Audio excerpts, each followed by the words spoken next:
1, 2, 3, come on!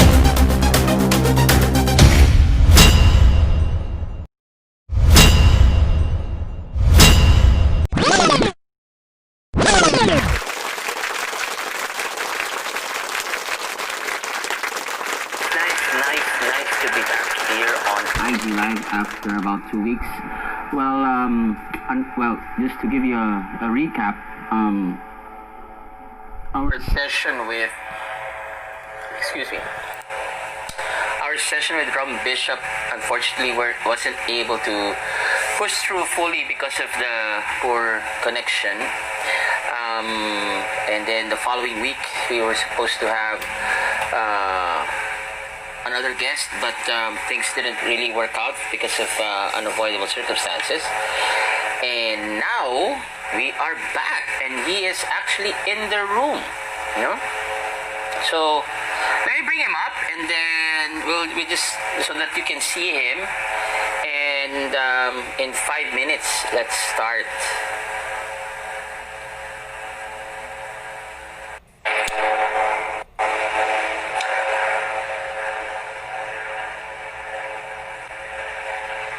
Nick. Hey, good morning. Hello, morning, Brent. everybody. How are you? I'm doing great. How are you?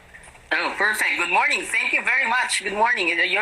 Oh, okay. Maybe my first question before we start. So, are you already an early riser? You're an early bird? I can try. Oh. Yeah. Thank you. Okay. Let's just wait for 5 minutes, and then we start. We're just building up the audience. Nick Chef from Hong Kong is here. How are you, my friend? How are you? Nick San. Nice to see you. And then Mel is here also. 2 shots and a pint. How are you, Gail? It's been a while. How are you, my friend? Welcome. Hope everything is okay there on your end. 2 shots in a pint. That's Gail. She's one of our media bloggers in the F&B industry. It's really very good. Yep. And so how did your day end yesterday? How was your day yesterday? It was, let's see. Yesterday was Tuesday? Yeah. Tuesday. I ended yesterday in a swimming pool, and it was nice because it is 900 degrees in New Orleans right now. And I was able to meet up with some friends and go for a swim, and it was absolutely fantastic. Oh wow! I envy you. I haven't even. Well, I've been totally. How do you call this? I've been totally immersed in the YouTube universe in the past couple of months. Because most of the interviews are done here in IG, but I record it and put it in YouTube for everybody's how do you call this? Because YouTube is a growing market here, the Philippines, and we're going that direction, especially with what's happening right now. So at least if I get monetized in YT, then YouTube pays the bills, essentially. Yeah, So that's why I'm engrossed. But yeah, the past couple of weeks, unfortunately, we weren't able to. Poor internet connection. That's the main cause. Probably mine, or I don't know. Since Rum Bishop. Unfortunately, I was interviewing him, but we were having some technical problems for an hour or so. So I figured, maybe it wasn't meant for that Wednesday. It wasn't meant to be. Yeah. So we'll wait for a resched. And then last week, actually, I had another unfortunate, wasn't meant to be interview with our friend Hannah. Hannah Lee. Yeah. But I think she's occupied, or she has something going on. So we had to cancel also. But it's part of part of what's happening now, no? So Yeah, no. I said no worries. It's so great that you're able to do this and just give people an opportunity to get together a little bit, because Yeah. it's tough to build community right now where everybody is so isolated and separate, and and I'm curious to know where things are in the Philippines, because here in the States, at least with COVID, we're not making any progress at all. In fact, we're probably going backwards, and so it's definitely it's been a weird time to do something like what I do at a museum, where we really, our business is bringing people together and having them all in the same place and talking and doing, and so it's definitely been strange. Yeah. No, yeah, well, exactly. Well, we'll talk about that later. Actually, we're catching up on you. We're catching up.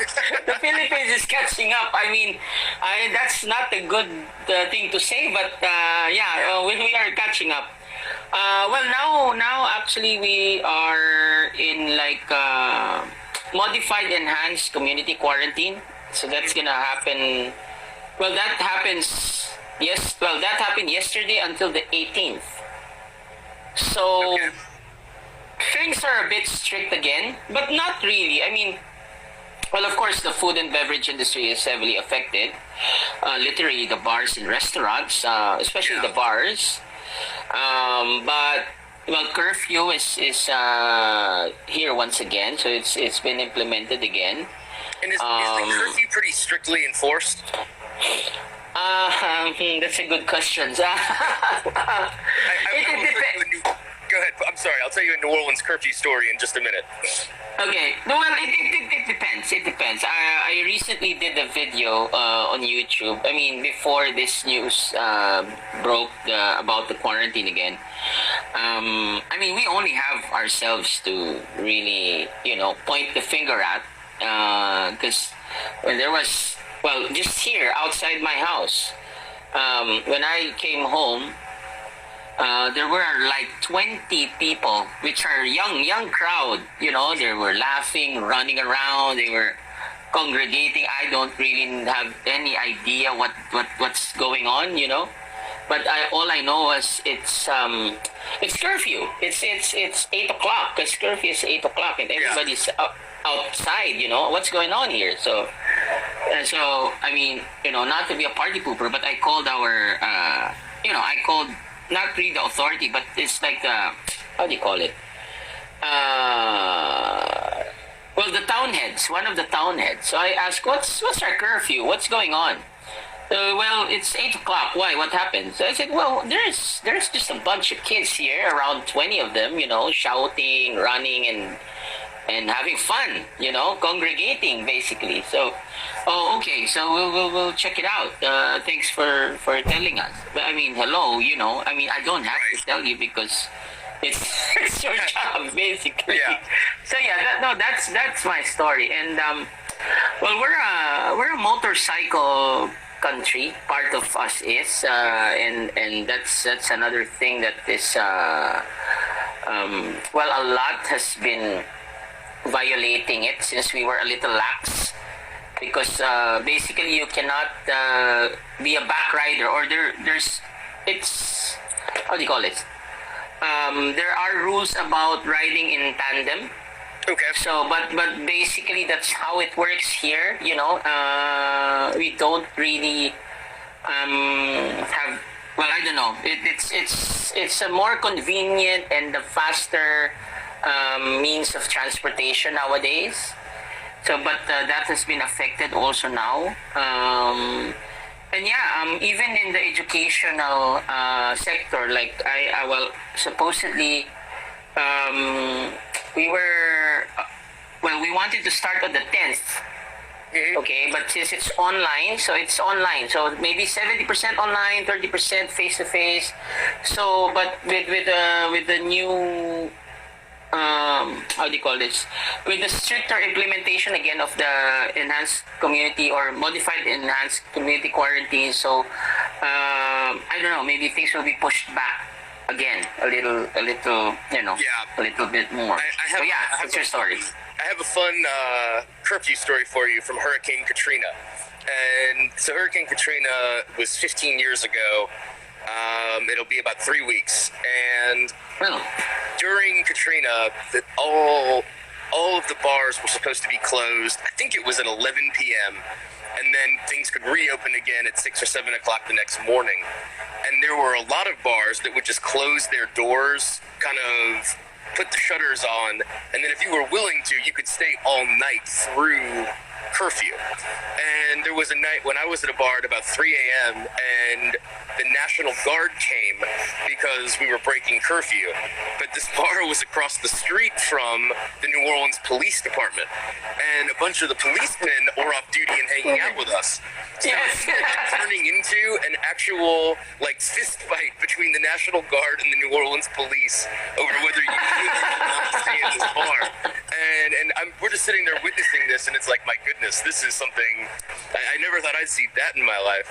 And that's sort of that's as much as I've ever seen it all break down. So it's not there yet.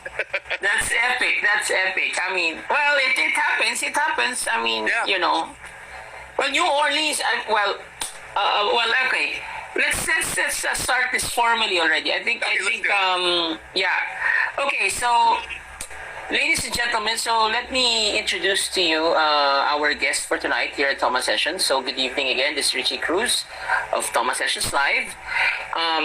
Okay, so just to tell you, well, actually just one. No, so Brent oversees the programming of National Food and Beverage, the Southern Food and Beverage Museum, and the Museum of the American Cocktail in New Orleans. Yes. So Brent's job descriptions have varied, but his work as an attorney and consultant has involved coalition building, business development, marketing, fundraising, and developing and executing strategic plans. So his experience in those areas combined with his passion for food and culture have led him to create a number of successful culinary experiences, publications, restaurants, festivals, and promotional activations before the beginning of the National Food and Beverage. So Brent and his wife Caroline live in a restored Creole cottage in New Orleans. So ladies and gentlemen, please give it up for Brent Rosen. Hello. Hey. So thank you, Brent. I mean, well, I'm happy because, ever since that conversation with Caroline, so I've been really, well, even before that, I consider myself a frustrated musician. Okay. In the sense that we didn't push through with our career in the music industry. But I don't know if you've seen some of the intro of the video. So I did that rap intro about bartenders. So I've been working on that now to include it in my channel, no? And since we talked, because the OG rap is really something else, I mean, despite this dubstep or this how do you call it, freestyle bars or whatever, nothing beats old school, and well, I was actually debating a while ago whether I would play a background music with Master P, or a no copyright rap music, because like I said, in YouTube, if you hear that will just be cut off instantly, and I said, I mean, that would suck if the background music of Master P won't be heard. Yeah, Right. Yeah, exactly. So, okay, with that being said, can you tell us a little backgrounder about, well, growing up, So who is Brent Rosen, basically? Sure. So I am originally from St. Louis, Missouri, which is just up the river from New Orleans. But I have lived in New Orleans off and on for almost 20 years now. And New Orleans is really my home, and I joke around that I was born here when I turned 18 and moved to New Orleans, kind of thing. And this is just my favorite city, because we have a little bit of everything here, but it's still very livable. And in a lot of the U.S., our cities are big and sprawling and hard to get around. And in New Orleans, it's all very, very walkable, very bikeable, very easy to get around. And so I've always just loved being able to walk through this town and the colors and all of the excitement and the music. As you mentioned, a frustrated musician, there's just music everywhere here as you walk around. In fact, the thing that's been the strangest with coronavirus for New Orleans has really been how quiet everything is. And just we're so used to this place being full of people and so dynamic and loud and music pouring out of every doorway. It's definitely been a weird adjustment to walk through a quiet French Quarter and in a quiet, commercial area. But so I came to New Orleans. I went to college here, and then I lived in Washington, and then I went to Washington D.C. for a few years, and I lived in the Capitol and did all kinds of different political type work. And so I had a political background before I sort of retired from that world, and am now working. I've been working in food and beverage for 3 or 4 years after kind of deciding that politics was no longer for me. And I've done some restaurant work. I worked for a magazine for a time that publishes stories and recipes and photos of Southern food. And so when I had the opportunity to take over the National Food and Beverage Foundation, it was sort of a great fit just from a lot of the years that I've spent in food business, working with different companies. And now I have this wonderful museum that I get to present to guests and really think about the person's who comes in's experience and what they're going to get, not just from like an educational perspective, but in a lot of ways it's our competition is not the other museums but Netflix. This is what I tell everybody. And our friend David Chang makes amazing food documentaries, and you can watch them in your underpants, and you can eat pizza while you do it. And so for me to get you to come out and see us, we really do have to make it fun and an experience. And simple. And so it's really neat to be able to think about the food of this area and say, okay, how could we get people excited enough to put on pants and come out and visit with us? And so I have a very fun job. I love what I do. It's been, with all of the COVID, definitely different because we're used to having thousands of visitors, coming through. And since March, I think we've had just over 100, which is just a crazy thing to think about. But, we're doing what we need to keep everybody safe. And we reopened about a week ago and for the public. And so people have been coming through and they're wearing masks and we're keeping everything clean. So far it's really been great just seeing people in the museum again. And I'm excited to talk more about what we do and also to learn a little bit more about your background and how you got started in all of this and what your spirits work is like. Okay, all right. Well, we'll get through that. So, but I'm curious about this. So, are you still practicing? Okay, are you still a licensed attorney? Is that the proper term for it? Yes, and the answer is I have a law license, but I am not actively practicing law, and so I have not actually practiced in years. It's probably been about 4 now. And it's good to have, I will tell you, it's nice to have the legal background because it's very easy to go over all of the contracts and things that we get. But even more than that, I think learning how to be a lawyer in the U.S., and it's different, than the rest of the world. But I know. With the common law, you really have to learn how to figure things out on your own and just study what other people did, and so it's given me a really good ability to just learn things, and it kind of teaches you how to be a learner, and I appreciate that about it. It's made my mind better than it was. But as far as actually lawyering, no, I'm not doing any of that. Yeah, no, well, I was about to ask you, how was the shift? But I think you already answered that in a kind of way, because being able to know the law, then maybe not really downshift, but shift in a more relaxed. Well, okay, you can comment on that if that's because. Go ahead. I would say that the thing that you learn when you are a lawyer is almost all the rules are negotiable, and that there's very few things that are definite. And if you figure out how to ask or how to kind of work your way around, generally speaking, there's a way to reach your goal. And when you're a lawyer, you're working against the law. And then when you're in private, whatever you're doing, it's still the same idea. I have a goal I want to reach, and here's the situation that I'm in. How do I make it happen, using what tools I have? And so I think that that's a very applicable thing, regardless of what you're doing. And so the transition has been relatively smooth, because I did a lot of like government type work, and a lot of that is educating people and getting people on the same page, getting coalitions together where you need this person and that person and that person to make it succeed. And that's just a natural skill that you pick up in the work that I had done in my past.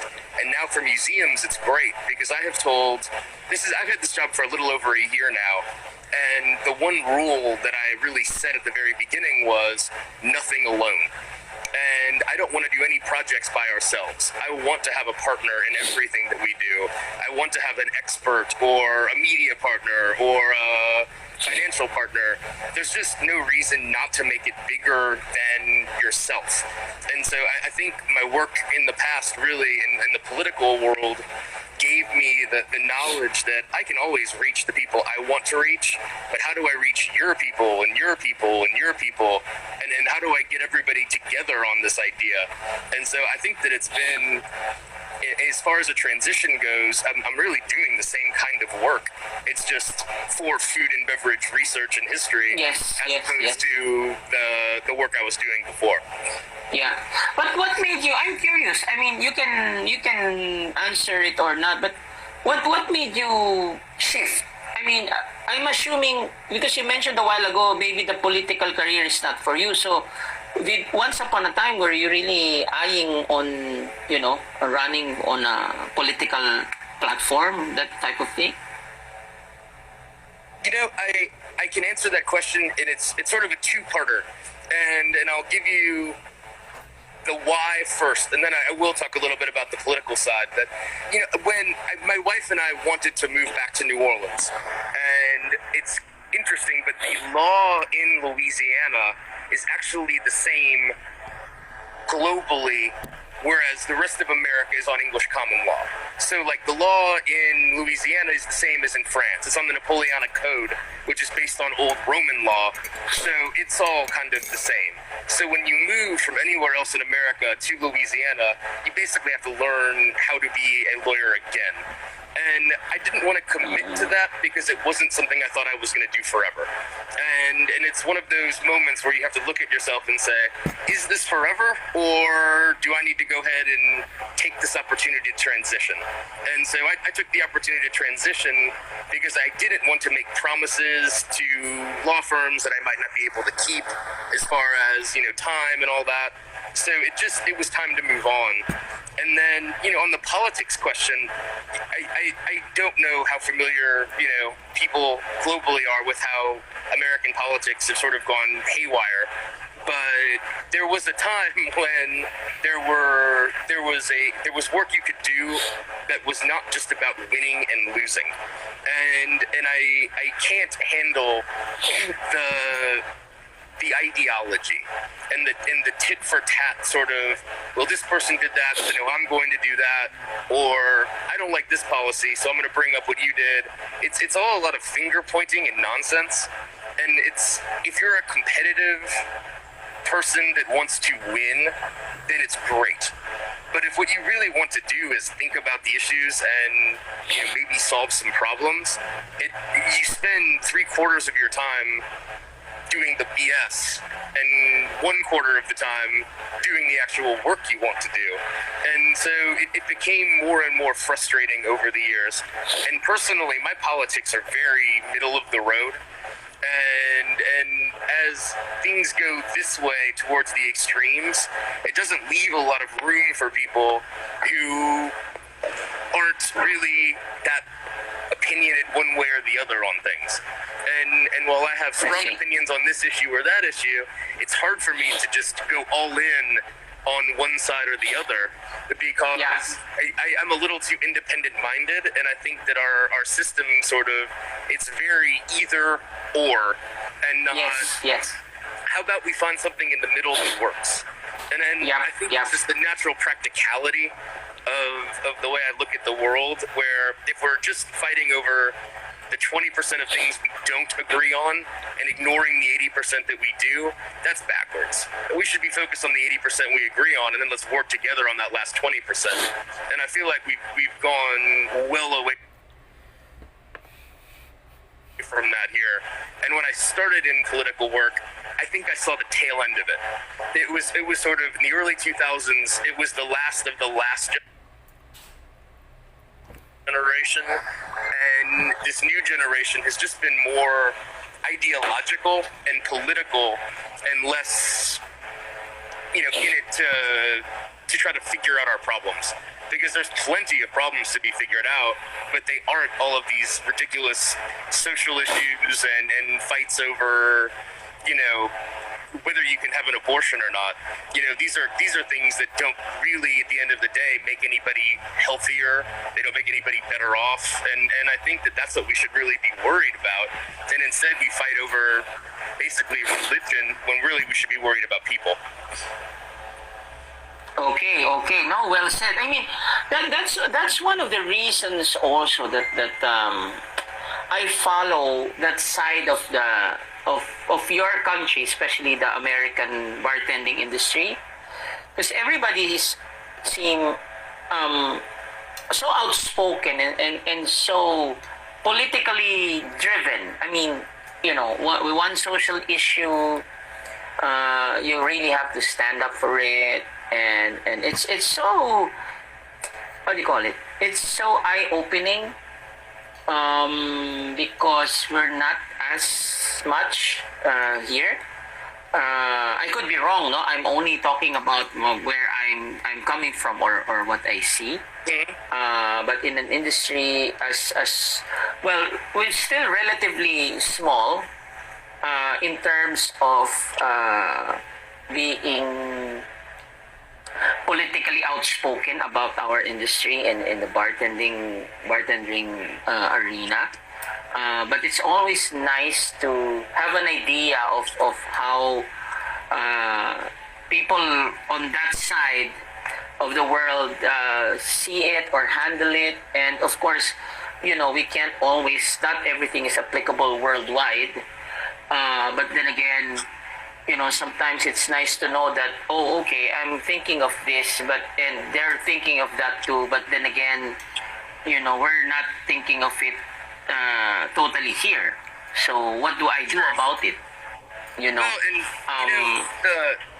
social, I make a distinction between social justice and I think what I was saying is social issues, because in social issues is I guess a term of art in American politics, where fighting over gay marriage, fighting over abortion, sort of the culture war type stuff, more than I think our problem here is we spend a lot of time being politically radical, and we're not willing to be economically as radical as we need to be. And I think that that's something that you'll see, something that you've seen, I think, as you were mentioning, lots of people in the community are very outspoken in lots of ways on the political issues. And I think that it's really an issue of economics at the end of the day that drives a lot of this. And what I would like to see, people really moving is getting past the symptoms of inequality and getting to the actual root cause of it, which is economic inequality and the way that we handle our system here. And you can see a lot of with COVID striking, and you've seen that our economy is, I think, dipped 32% over the course of the year, and suddenly people realize that there's no safety net at all. There is no way that you can dip out of the workforce for a minute safely. And a lot of people's health insurance is tied up in it. And so those are the issues that I would like to see us tackle, because I think if the root causes are there, and then you get life, a quality of sort of outcome much more than in sort of this sort of equality of opportunity. Because I think, in America, it's sort of a joke, but we say that, everybody in America is free to live underneath a bridge. Not everybody chooses to, but we're all free to. And that's a really negative idea of what your freedom is. It's sad a little because it's very limiting. Yeah. Okay, well let's move. One thing I always remember about when you're in a bar, two of the things you don't talk about is politics and religion. Yes, exactly. Let's move on. Yeah. This is it's a dark topic, but it's tough with the state of affairs these days to not. Exactly. Okay, so let's talk about now with the museum. But before that, okay, if you're with the museum, so does that mean you like art right away? Are you a fan of art? Are you really go to museums? I love art. I'm in the museum, and so I think it would be great. There's Caroline. Hey, Caroline. Hey, yo, Caroline. I will in a minute or two. I'll flip the camera around and I'll show you a little bit of what we have. Okay. And kind of, I'll give a tiny tour. But I love museums, and I have since I was a little kid. My father was a big history nerd, and we would go on family road trips from St. Louis, where I grew up, to Florida on the coast, and it's about a 10-hour drive if you just do it. It would take us 2 days. And we would stop and see Civil War battlefields. We would stop and see historic sites. If there was a roadside attraction, we were going. I've been to Lookout Mountain in Tennessee probably 3 or 4 times, and all they really have there is taffy and bad country music. But it was something that my dad just loved. And so I've always been a museum sort of fan. And as I've gotten older, I've learned that you mentioned music and rap in particular.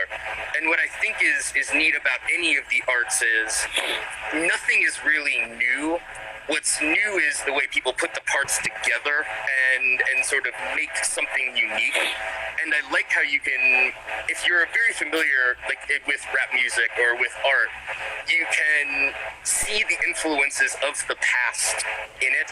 And where else but a museum can you really go and connect all those pieces? And it doesn't matter what the culture is, it's the history that it's all built on. It's all of those building blocks that make it work. And so a museum is just one of those places to see that. And then having a food museum, which we have here, it's a culture museum. So it's a little bit of a combination where it has to be entertaining and artistic, and it has to look good because that's what people want to see. But then at the same time, we're not displaying art. We're displaying objects and things. And my favorite word for it is memorabilia. We have a lot of memorabilia that we have on display here. And so it's you have to wear 2 hats, where one of the hats is displaying the information, but then the other hat is how do we do it and make it interesting and immersive, and because it isn't a traditional museum where things are flat on the wall like an art museum would be, it gives us a lot more flexibility to kind of play with the space a little bit too. So I love the museum world, and I'm having a great time. I call it playing museum, like when you're a kid playing house, moving things around. Yes. Looks good. We do a lot of that here. Yeah. Okay. Actually, one of the things that I make a point whenever I do a session, with a guest just like yourself, is to really make our audience, especially in the Philippines, have an idea of a certain country or a certain place. Because, literally, me, I haven't been there, but I only see it, if you tell me about, if I read New Orleans somewhere, the one thing that goes to my head is rap, 2 is NBA, 3 is Bourbon Street, which we actually have we have a replica of this Bourbon Street in one of the cities here. Yeah, but it's more of the red light district side. So we kinda Hey, I don't know. that's quite all right. Yeah, no, but I believe. Well, for one, I was younger. It really originated in New Orleans. So, yeah, that's why talking to you and showing these things to our audience really helps us get a glimpse, of what NOLA is. In fact, when I interviewed Caroline at the porch, so seeing that house, the orange porch that you have there, so that's really neat. Although the camera, I'm really interested in seeing what. I mean, I don't know. Well, not today. Maybe in the future. But what your sidewalk looks like, or what the street looks like, with on a let's say at 9 o'clock in the morning, how does the street look like? I think I can Something like help you that. with that. Hold on 1 sec. I'm on the Okay, way now. okay. All right. So there you go, ladies and gentlemen. So we're gonna actually see how New Orleans looks like at 9 a.m. or 8:30 actually. It's pretty quiet in my neighborhood because of COVID, but I'm going to turn you around. So you can see the city back there, Yep. and then here's the museum, Oh, nice. and it's pretty quiet. Yes. Also, New Yeah. Orleans runs a little earlier than the rest of the U.S., so 8 a.m. is more like 6 a.m. here kind of thing, and Okay. so it's definitely not quite time for people to be awake. But if I'd love to show some of the things we have at the museum while Yes, please. while I'm on the move. Yes, please. I'm sure that you have. Do you have fans of Popeye's fried chicken? Yes. There's Popeyes here now. So Popeyes was founded in New Orleans, and we have Oh. a bunch of Popeyes stuff. But my favorite thing that we have from Popeyes is right here. So I'm going to step back so you can see it. So have you ever heard of Scoville units before? Yes. They measure the heat of peppers generally. Yes. It's when you hear it. We have a group here that is so well. We have how do you call this? We have pretty mean chili peppers here in the Philippines. Yes. So that Scoville is really the byword for this group. So what Nice, you're looking at is a Scoville unit machine. And what Al Copeland was the founder of Popeyes. I'm going to show you a picture of him over here. Al was sort of legendary for his taste buds.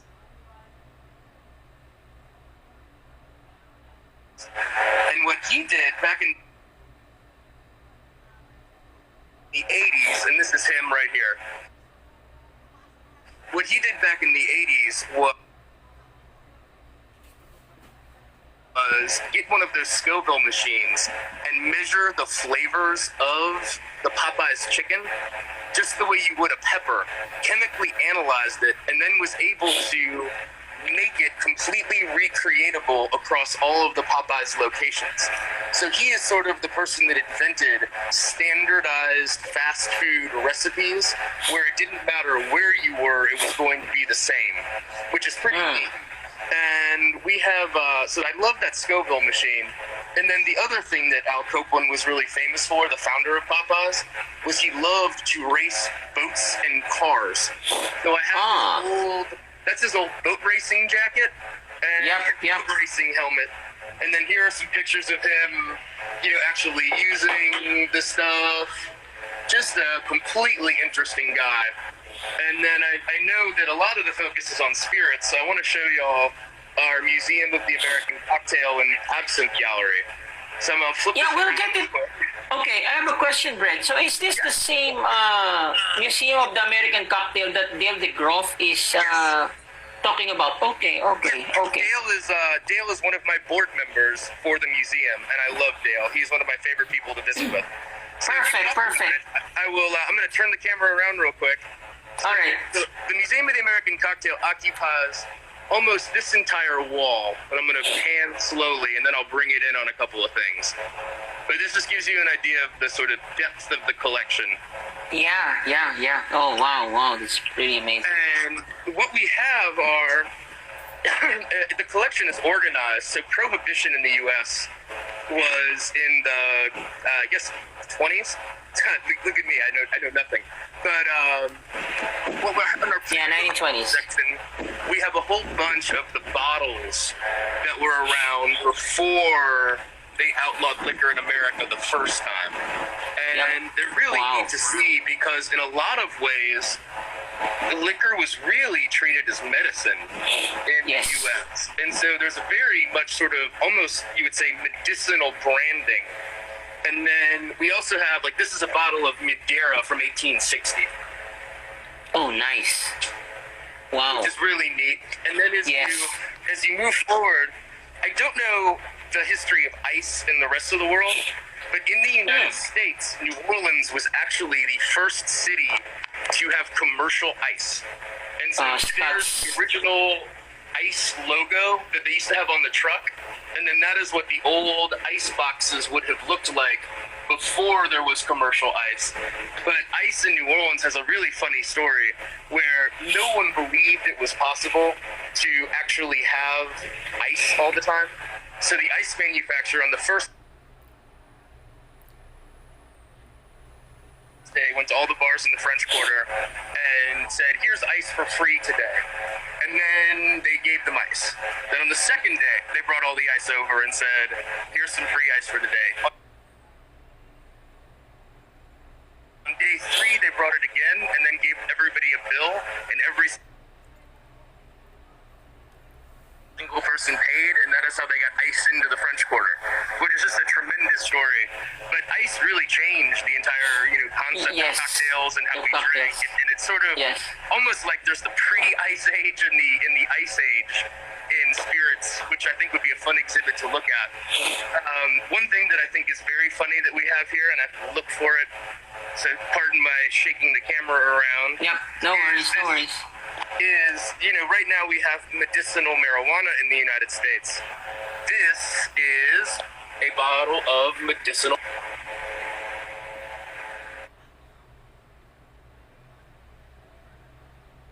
Wow. And it's very funny because the sort of same regime, I guess, that we had legally for liquor is also the one that we are now running with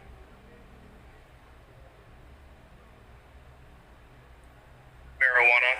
And one would assume that, prohibition is going to end there too. And do you know Jeff Berry, the Beach Bum? Yes. So, Picky guy, yeah. Yes, so this is a lot of Jeff Berry's collection that is at the end of the Museum of the American Cocktails wall, including an original Suffering Bastard mug, which you don't see a lot of anymore. That is an original skull mug from Trader Vic's. And then we have Don the Beachcomber himself was memorialized in a tiki mug, and there's Don the Beachcomber. And then the last thing I wanted to show everybody while we're on is our Gallery to Absinthe. And we recreated an absinthe parlor in the museum that would go back to right around 70. And this collection has a ton of the absinthe history of New Orleans. And so absinthe is, well associated with France, but New Orleans was a real center of absinthe culture because of our cocktail, the Sazerac. And for those that are not familiar, a Sazerac is was basically rye whiskey, absinthe, and some bitters, and then some sugar to sort of dilute it all. When they outlawed absinthe in the U.S. in 1912, they had to do something different, and that's when they created the spirit of Herb Saint. And so okay. And what's interesting is Herb Saint became the replacement for absinthe here in the United States, and that is also what kind of birthed the Sazerac company, because they sold the herb saint, they sold the bitters, and they sold Sazerac rye whiskey to make them all. So that company's history is very tied up in the entire sort of history of prohibition of absinthe and everything else here in the States. And I'll just give you one quick pan and kind of show the main floor of our Southern Food and Beverage Museum. And this area houses our collection of the southern states. So we have a little something on every state in the South in this section, including a barbecue pavilion that is our Mississippi exhibit. And this is another really neat thing. For people who've been to the States, we have a barbecue restaurant in Mississippi called The Shed that's very popular. This is a picture of it when it burned down. And everybody was very sad, although, to be honest with you, in the States, if you have a barbecue restaurant and it hasn't caught fire, you don't really have a barbecue restaurant. Exactly, actually. So what the Mississippi exhibit is actually built out of, you see that floor and ramp? That is the floor of the old Shed barbecue. So they donated us the ruins, and we were able to turn them into a pretty neat exhibit on Mississippi barbecue and its history. So Nice. that gives you a little idea of what we've got here. And one more thing, I keep forgetting this is spirits, and you need to see our. Are you familiar with Brunswick bars? From Canada? So I'm gonna have to turn on the lights. Or no? Sorry. Actually, So Brunswick is a company in the States that currently they make pool tables and bowling. pool tables. Yes. I know Brunswick. Yeah, I've played in some tables. Back in the 1800s, Brunswick actually made anything you needed for a bar, and they had a factory to buy it. And so you would open up a bar somewhere, west of the Mississippi, and they would send out on a rail car everything you needed to set up a bar. And I see. The bar that we have here is actually from 1839, and it was one of these original Brunswick bars. Nice. So it's still. Do you maintain that? In about Do you treat that every 5 years or something? Museum to go with. Excuse me. I mean, okay, so Closer and show you some of the details. yeah, no, it's nice design. If you're talking about, yes, no, Brunswick is known for pool tables and those etchings on the side, really. No, I was asking if how many years are these wooden bars already in that museum? This one is from 1839. So math is not my strong suit, but it's over 160 years. So this bar was originally at a restaurant in New Orleans called Brunnings. And during Hurricane Katrina, Brunnings completely flooded. And it was actually, almost 15 feet of water over the restaurant. So the bar was salvaged and put in a box. And you mentioned Dale DeGroff earlier. Dale is actually one of the people that got the bar out of storage and rebuilt it without instructions. So this bar came in over 100 pieces. I'll show it again. And that 100-piece bar was put back together by Dale. a team from the Museum of the American Cocktail. Oh, okay, nice. So this is where we do our cocktail programming, and then we have events in this space. And I'll show you one last thing because it's neat. These are some signs that we've been able to have donated to us by some pretty famous New Orleans restaurants. But the baby hanging here, this is a king cake baby, but in giant size. And for those of you who are familiar with king cakes, you eat them during Mardi Gras, and if you find the baby in your king cake, you are supposed to buy the next one. And that king cake baby was actually, for 15 years until 2016, New Orleans does a big ball drop party, kind of like they do in Manhattan, where they count down and drop the ball.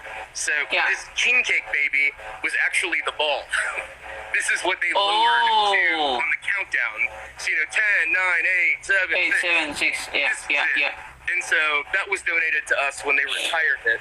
and it's one of my favorite things we have, just because it's such a fun thing to have on display, and such a it's cute. Okay, all right. So we might get cut, Brent, in because Instagram is pretty strict with 1 hour. Okay. If that happens, I'll just put you back so that we can wrap things up. But yeah, so far, well, by the way, just a shout out. We have some guests here. Guys, by the way, if you have some questions, feel free to shoot them out. Willie is here. Bar Smith. He's this is a local bar equipment supplier in the Philippines. I am Melvs is also here. Give me a bite is here. Maxi, Colin, Caleb Chansey, Lost Scott. I think some of them are your friends. I'm not really sure. I saw Laura Cullen jump on. I don't know if she's still here, but hey, Laura. Okay. Yeah. And then Willie is a good friend of mine. He used to work for Celebrity Cruises. Well, he still works for Celebrity, but he's on vacation now. So he said he's been to NOLA. Jerry Boy is a he's a famous bartender in Hong Kong. M. Natividad, and then we have John the Baptist. All right. Okay, so guys, thank you for joining us. So, how big is the museum? The museum is, I think I get asked this question a lot, and I always kind of have to fudge a little, because it's 13,000 square feet of interior space that is displays. I think the whole building is closer to 17,000 square feet, but there's a lot of back of house and storage and different things that we don't really have anything. So display feet, 13,000. And then we also have a garden in our back area that is about another 3,500 square feet, where we have some raised beds and we grow some sugar cane and different things, just to show folks, what it would look like, because it is a food museum. So it's kind of neat to actually grow food that people might not have seen in live before. Okay. So tell us about the gumbo. Oh yeah. Right. So because we have some gumbo restaurants here, but gumbo, literally the word is gumbo and then a big shrimp. But how did that, is that associated with NOLA or New Orleans, yes. the gumbo? So gumbo, there are 3 or 4 dishes that are sort of iconic New Orleans dishes. Gumbo is one. I would say red beans and rice are another. Our griots and grits and dishes like that, where gumbo is the result of all the different cultures that have mixed in Louisiana and in New Orleans. So it's a very cool dish because it's very African. Gumbo is definitely an African word. And okra, which is used to thicken gumbo, came over from Africa with the enslaved when they came to America. And so you start there. And then the sort of roux and all of that, that's very French, to make the base of a sauce out of flour and butter and sugar. And then, by the time you've added the gumbo, then, we have a lot of the native, there's a lot of different ways to make gumbo. The most common is probably chicken and sausage, because it's cheap. And, people weren't making gumbo as fancy food. That was food you ate, as everyday, day in and day out stuff. And so, so the sausage, really came into it because of our Spanish and our German sort of influences, because you don't really think of sausage as something that's, particularly that continental. It's very, and then the chicken, is chicken. But then you see seafood gumbos where you have shrimp and oyster, and that's, that's a possibility here in Louisiana, because seafood was so abundant in those old times that it wasn't a high-end thing to have shrimp and oysters in your gumbo. Now that's gotten to be much more expensive, but there's some Native American elements into gumbo, a huge African influence, big French influence, jambalaya, other dish that New Orleans, and I don't know if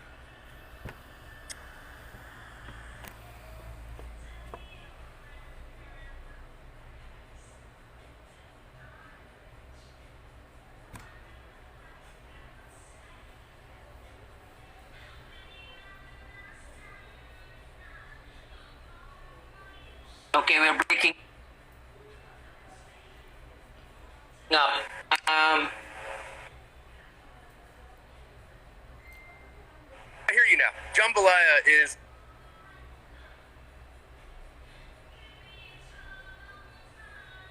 Okay. jump.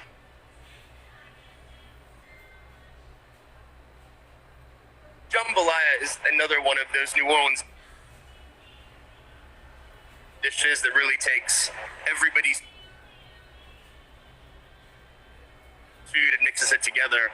Where jambalaya is it's rice and peppers and some kinds of protein. It doesn't really matter what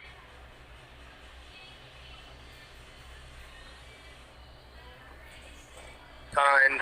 Traditionally you'll have duck and sausage or sometimes shrimp.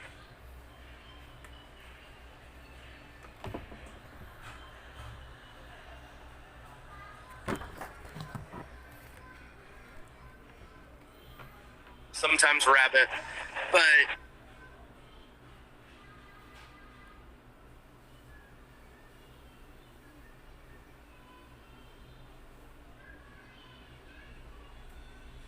it's really at its base a paella, and that's because New Orleans was settled by the Spanish before it was anybody. But then it has those African touches with its seasonings and its peppers and its spices, and so there's some just interesting cultural interplay all over New Orleans that comes out in its food. Okay. No, it's really so diverse. Okay. Okay, and we're back. So I had to cut it early before we get cut suddenly. So again, for those who's listening, so this is or watching us, this is part 2 of our interview with Brent Rosen from New Orleans. He's the president and CEO of the National Food and Beverage Museum. So we're gonna have him back. Our last, conversation was about the gumbo, which is actually a very, very tasty dish. Okay, let's do this.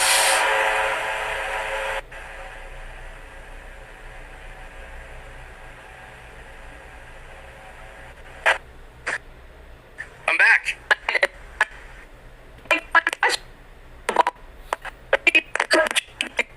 Pair it with? Is there like a New Orleans beer, a famous brand of beer? Like for the Philippines, we have this. We have the San Miguel. You've probably seen this one.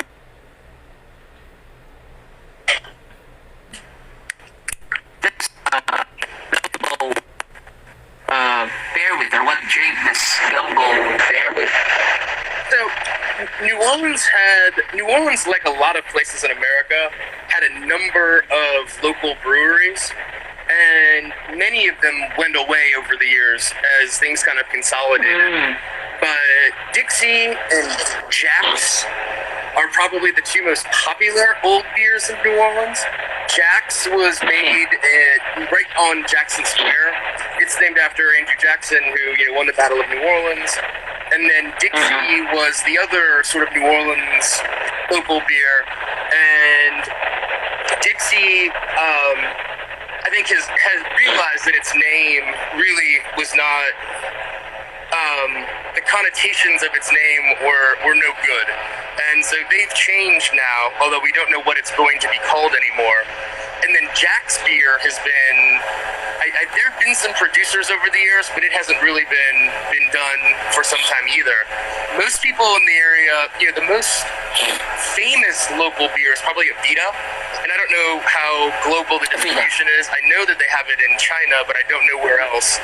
But Abita is kind of the most prominent of the local breweries, but they're not in New Orleans. They're about 30 minutes north of here, kind of in the countryside. Okay. All right. We have a question from Willie. I think I know the answer to this, but he was asking, was Mardi Gras celebrated last March? Was Mardi Gras what? Probably not. Mardi Gras. When do you celebrate Mardi Gras? He was asking, was it celebrated Yes. last March? I don't remember what Mardi Gras Day was the end of February. It was over by March this year. I think. Okay. So you were able to celebrate it before We had Mardi Gras in New Orleans, and a lot of people. We were a very big early COVID hotspot, and so people are fairly certain that it was in New Orleans during Mardi Gras, and all of us were giving it to each other. We just didn't know that was the thing you had to worry about then. And so, because we had our COVID cases in March were insane in New Orleans. Now it's kind of gone insane everywhere, and New Orleans is a little bit quieter because we kind of already had our big spike. At least I hope. I mean, I'm knocking on wood as I say that.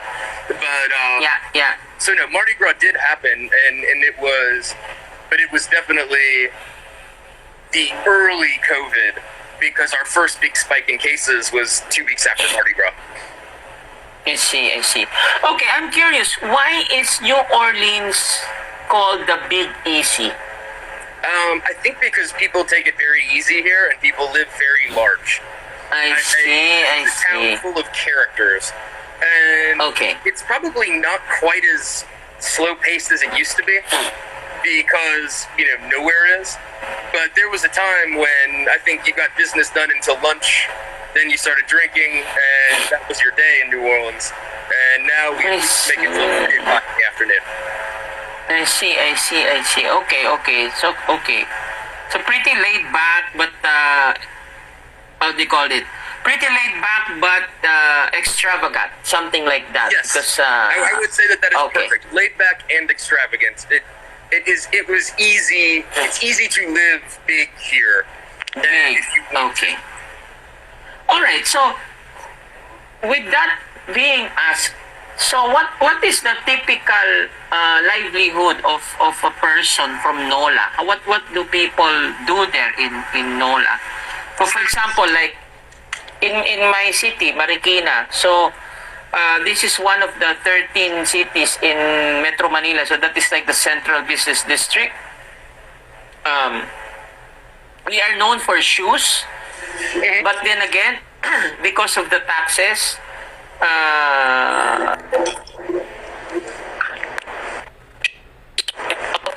business. So we had like a shift for food. No, but slowly, the shoe industry is rising again. So yeah, basically that's our city. So how about in NOLA?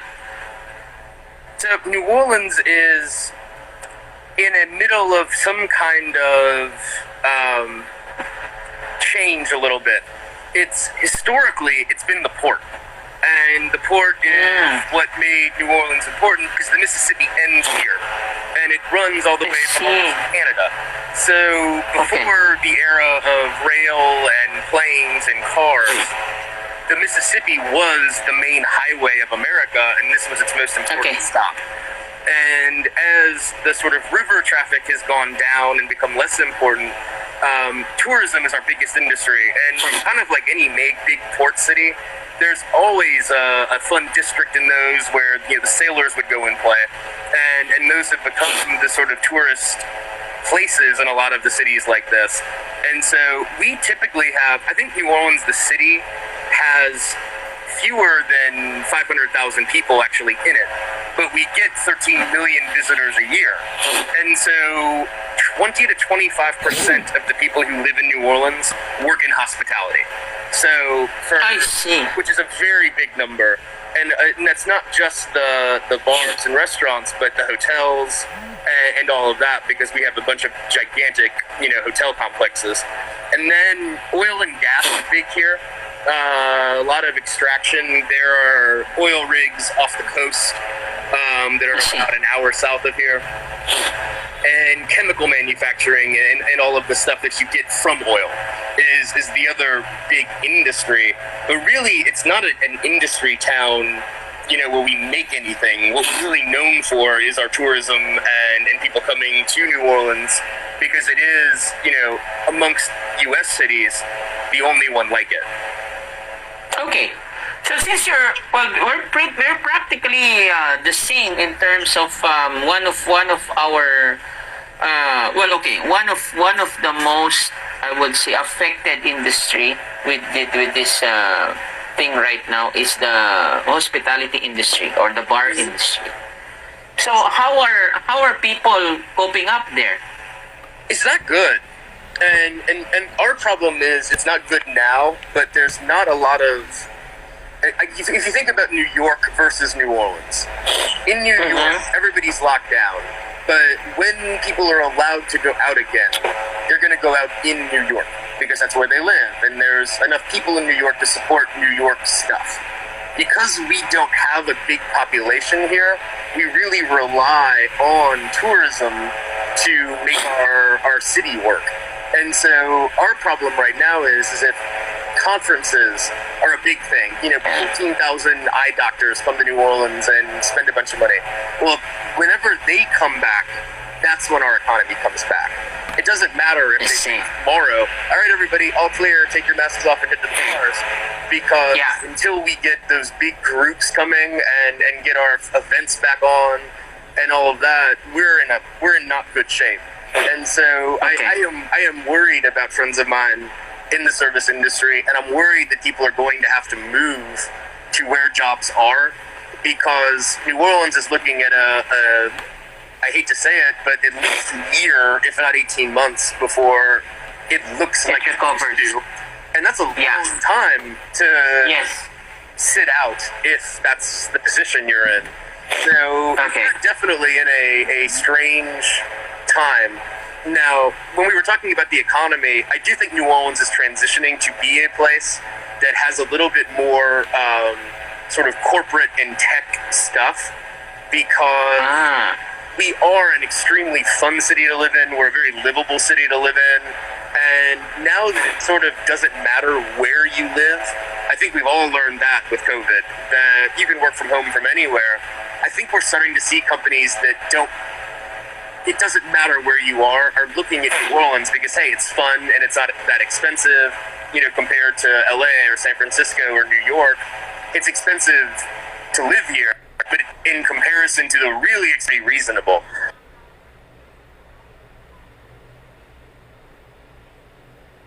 So, my hope is this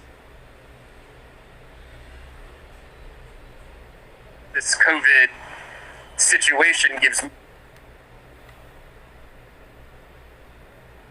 more people the flexibility and freedom to live where they want to, and this could be where they want to.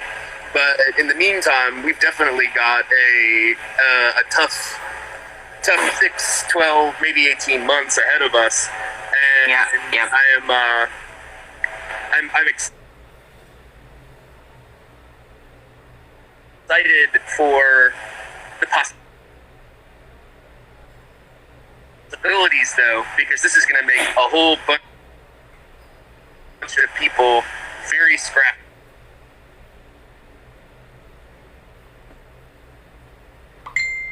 And it's going to bring talent out. Actually, there will be opportunities, and the people who are doing good, I think, will have opportunities to continue to succeed, and then new opportunities will be open. But it's definitely, we're going to transition for a minute here, and who knows what it looks like, when we come out the other side. Okay, so looking at the situation, so how are the rules there? I mean, like, how are bars allowed to operate, and if so, until what time? Are liquor stores open? If so, until what time? So how does that work there? We don't really have liquor stores. We have liquor stores, but you can buy liquor in the grocery store. You can buy liquor at the gas station. We're pretty liberal on where you can buy alcohol. That hasn't been impacted at all. bars right now are allowed to operate at 25% capacity, but you cannot seat your bar. So if you have some bar tables, people can use them. But New Orleans, which is famous for to-go drinks and being able to grab a drink and leave, our mayor just banned those because lots of people were taking out drinks and then congregating outside of bars, and so that was sort of defeating the whole point. So the purpose, yeah. It's the bars and the restaurants, they are definitely required to operate at much more minimal capacity than usual. But right now, it doesn't even matter because there's not enough people to want to go out here. And so I've not heard anybody say, I'm turning away guests because of the COVID requirements. It's more, it is what it is kind of stuff. And it's not impacting business because there's just not enough business happening. Okay, all right. So this is clear because in different parts of the world there are different ways of how the government deals with alcohol. Like for example, here, there was a time that it was like prohibition, the liquor ban. You can't buy from the convenience store. Bars are closed. You can't be seen with alcohol. But me, I don't have a problem with that because I have a pretty good stash here in my studio. I can see it. Yeah. So this is in my house. I have a mini laboratory, but I also have the school slash bar. 5 minutes drive from here. I was supposed to be there, but I was thinking because it's curfew. I don't wanna grab any attention. Right. If I leave the bar like let's say 11 in the evening or 12 midnight. So better to just hold the session here. Sure. Okay. I'm just curious. Let's say me coming from Southeast Asia, and I want to migrate there or maybe find a job there in NOLA. I mean, this is without COVID first, no? How easy would it be? I mean, or how hard would it be for somebody or a foreigner to go to New Orleans and find a job since this is before COVID, huh? I mean, things are different now, but I can answer your question maybe halfway because I have no idea what the work visa stuff looks like or all of that. But as far as just if you showed up here and wanted a job and there were no rules on who could and couldn't work, then it wouldn't be too difficult pre-COVID because it's a big hospitality town. What you'd find is that there's always work in the hotel bars, in the hotel restaurants, in the restaurants in the city, especially for people with some experience, because there's always a lack of experienced hospitality professionals in cities like this because it's just not a very big city, and with it being very touristy, there's a lot of turnover. So it's unusual to have very few places have lifetime employees that have been there forever and everybody knows. It's a lot more of the churn, and there's also there's a lot of places, and I know many people who have come here almost like on vacation, and then it turned into a month, and then it turned into 3 months, and suddenly they just live here, and they're bartending at some place and doing another project on just getting into the culture, because there's so much opportunity to do things in New Orleans as opposed to other places where we have Mardi Gras and all of its culture, we have Jazz Fest and all of its culture. So for people who are new, international or not, there's always places you can get in and meet people, and people are really open and welcoming here because we all are so used to it being so kind of touristy and people coming and going. So, from a perspective of can you get in and get a job in the industry? Yes. As far as, actually getting over and getting the work stuff right, I don't know. but I had a thought and I lost it. It was something on the on the coming over side. But anyway, it's a very welcoming place, and very easy to navigate. Because it's just very multicultural. Everybody's here, and so everybody's used to like people from foreign countries being in your group of friends is not unusual in this town. Okay. All right. So let's move. Let's move to Tales of the Cocktail. So basically, do you have a participation in Tales of the Cocktail on the Of course, you and Caroline are husband and wife, right? Yes. But on a professional perspective, being part of not F&B and MOTAC, do you on a yearly basis, does that mean being the president and CEO of that? Do you have like a connection with TOTC? So yes and no. We have no formal relationship with Tales of the Cocktail. We are an independent organization that does, its own research work. And, when Tales is in town, it's great because most of our founding people are also here. And so that's like the Dale DeGroff you mentioned, and Ted Hay, and Phil Green, and some of those, old time, know everything, know everybody. Oh, geez, yes. The OGs, exactly. And so we typically have, we'll host an event or two over here. We'll get to a cocktail party and get the OGs out to visit. But Tales is really, for New Orleans, a huge deal because July is traditionally very hot and not super busy for New Orleans. And so when Tales brings in that 10, 15,000 people who are in the hospitality industry, which means they're here to have fun and go out to the bars and see new things, it's a huge economic boost that we get every year. And, we're very cyclical in our tourism economy, where we're busy from, October until June, maybe May, and then it just falls off until October. So Tales is a very nice injection into the whole stream the cycle of money that wasn't coming. So the city, again, not having our festivals is really what this place is run on. Hey, Will, what's going on? So everybody, Will Farley. Welcome, Will. It's not having Jazz Fest this year was awful, and then not having I'm reading it too, and then not having the summer festivals, and then going into it's going to make it for a long summer. Okay, so we have a question from Navneet. Navneet is one of also the top bartenders in Hong Kong right now. So he's asking, I don't know if you can answer this because I think Caroline would be the one that can answer this, but probably you can. But let me just read it out for you. I can half answer it. Okay, go ahead.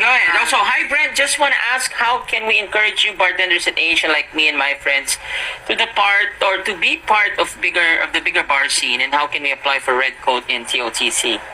So I don't exactly know how to apply for a Red Coat, but I know that information is on the Tales of the Cocktail website. Yes. Alex, who runs that program, is awesome, and she will definitely read her email. She's with it, and we'll get you that information. I think that they did not do a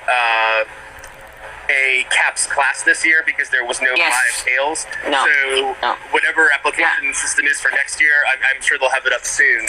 And then the question on just getting involved in the bigger bar scene, I don't know how. I have seen what Tales is doing, and I don't know what they've announced publicly, so I don't want to step on anybody. But this year they are doing global education that will hopefully work for everyone in such a way that it will. They have recognized that to truly be a global organization, you have to be global in the times you offer things, at the ways that you do it. And so I have overheard some phone calls with some people in Asia. I know there are folks talking about mentorship and online connection and building community through this online way.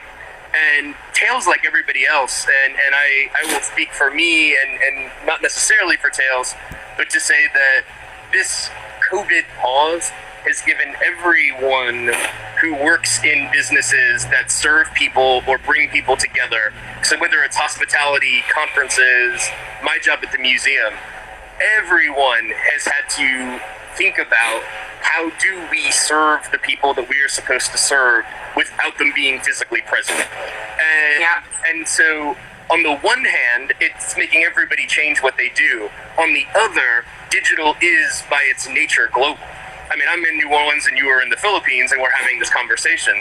And so I think as people really adjust to the idea that you can do this work online, and while it may not be what you're used to, it can be as effective in community building, that I think the connectivity is going to increase by a lot. So to answer your question, Danit, I don't know how to apply for Redcoat, but I think that's information they have on the website. But I anticipate this year the whole Tales of the Cocktail Week and Spirited Awards being a much more global operation, because instead of the Spirited Awards happening in a 4,000 seat theater in New Orleans, it will be happening on the internet and globally. There you go. Yeah. No, in fact, as I remember saying this to okay, let me just check the last name of, actually, Sandeep RH from Hong Kong is actually one of the focal point. Navneet, you know Sandeep, right? So he's one of the focal points actually of Tales in Asia. And normally there's a link for the application. I've told Caroline this. I've applied at least 7 times already. I was this close to being on the wait list, but still no luck yet. But I'll keep on applying until I get the red code. Yeah. And on the other hand, I was telling also that this pandemic that's happening right now brought us closer more than ever, if not not literally but virtually, because this is one of the main factors or reasons why I put up the Toma sessions, to begin with, because of course one reason was actually distraction. A distraction from what's going on here. Sure. But at the same time, I wanted to get a bit of inspiration from you guys. And it was just a matter of reaching out, and whether that hand was gonna be taken or shook or shrugged aside. You know what I mean? So. Yeah, I mean, there's nothing to lose anyway. It's either a yes or a no, or a maybe, but so far so good. In fact, my major shout out is to Dale and Jill, because if not for Jill DeGroff, the lovely wife of Dale, that catapulted my motivation to further send out invitations to people, to join the show. And so far so good. I mean, that's wonderful. And I'm learning. Yeah. So I'm learning a lot as we speak, as I see the background, as you showed us. I mean, these little things are important, especially at this time, and just to see how you guys are doing, how we are doing, and stuff like that. Although, like, another aspect of this Toma sessions that has really, how they call this, given me more confidence to talk about is mental health. Because that's another aspect that people are not everyone is keen on dealing with or talking about, especially in the bar industry, because of alcohol. So it's nice. So far, the core goals of Toma sessions is being done, which is be inspired, be informed, and be involved. Okay, Certainly. so I think that's it for the questions. Now let's do the fast talk. Let's do the Okay, fast fast talk talk. game. So I think you were there when I was asking Caroline also, but now yours is I twisted this a little bit. This time I won't ask you why, but it's just an answer. So I'll let the audience just our audience just think why. No, okay. So I'll ask two questions, just choose one, and then we proceed to the next question. Okay, red or white? Red. Okay. Plane or ship? Plane or what? Ship. Ship. Cruise ship Oh, or ship. Okay. If you had another chance, what first name would you like? Wow. I don't think I've ever thought of that question before. Pass. Okay, alright, no worries, no worries. I want to do it fast, but I don't have any idea Okay. of that one. Dog or cat? Oh, dog. But I have a cat and Okay. I like it. Alright. Basketball or football? Football. Okay. Big Easy or Big Apple? Big Easy. Okay. Favorite rap artist? Outcast. Okay. Favorite rap song? Okay, I have the real one, which is Nelly's Ride With Me, because as a child, I was like 16 when that album came out, and I probably heard it a million times. So I Okay. think that's the honest answer, and maybe not the coolest answer. It's okay. That's okay. It's still your answer, so that's okay. All right. So right with me next. Favorite Nola dish? Favorite Nola dish? Turtle soup. Oh, okay, okay. All right. I won't ask. Just let the guest, our audience, think about it. Next, favorite beer? Miller High Life. Okay. You're really American. You're really American. I'm American when it comes to beer. Okay. Last, favorite cocktail? A rye Manhattan on the rocks. Nice. Okay. All right. So with that, maybe you can give us, Brent, a final words of inspiration to our viewers. Well, I appreciate everybody coming in and saying hello, and I think it doesn't matter what you're interested in, be interested in it. I have loved food and bev my whole life, and now I get to spend a lot of my day studying it, learning about it, talking to people about it, writing about it, and it's wonderful.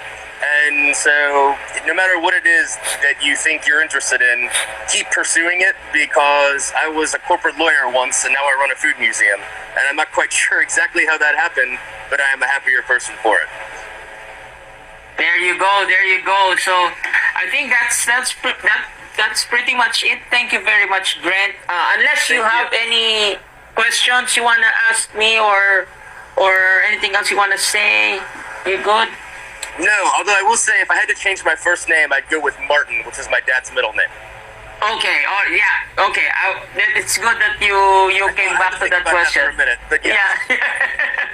No, because I had to think about. I think that's one of the newer questions I will ask my guests, because sometimes that's if you had a choice, if you change your name, so what would it be? So yeah. Okay, Well, Martin. yeah, I have to tell you, that's a question that would totally tell you a lot about a person if they answer it immediately, and it's something like a lot of projection in the "what would you change your name to" question.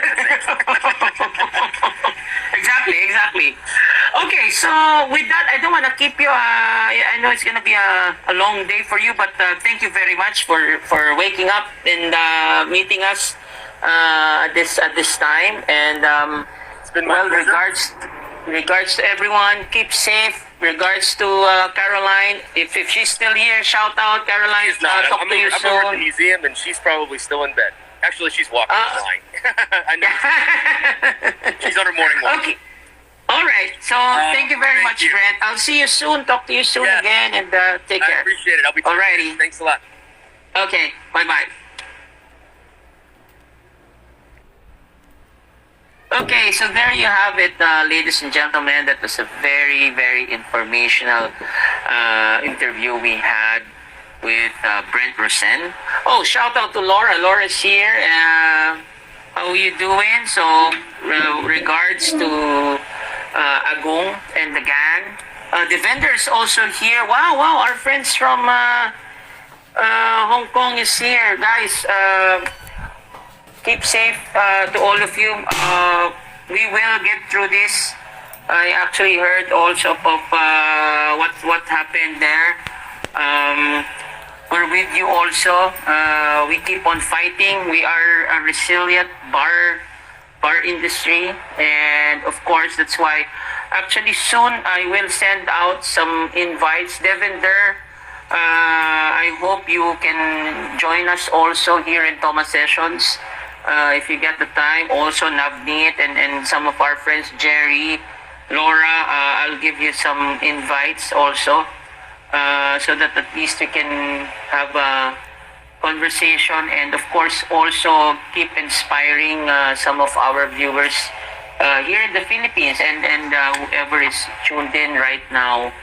So next week, actually, a fearless forecast, but our guest would be somebody from India, okay?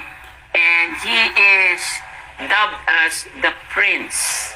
All right, so I think that's all I can tell you right now. He's a good friend of mine. We go back since what year was this? I think 2014 or 15, I think. Okay, so yeah. Well, with that being said, guys, thank you very much. I hope you enjoyed our conversation with yes sir, Navneet, you got that right. So I'll just we'll finalize everything within the week, and then I hope you tune in for that, because you know him, I'm pretty sure. So yeah, with that being said, guys, I hope you enjoyed our conversation with Brent Rosen of New Orleans Museum of the National F&B Museum in New Orleans. And yeah, so thank you very much. Have a great day.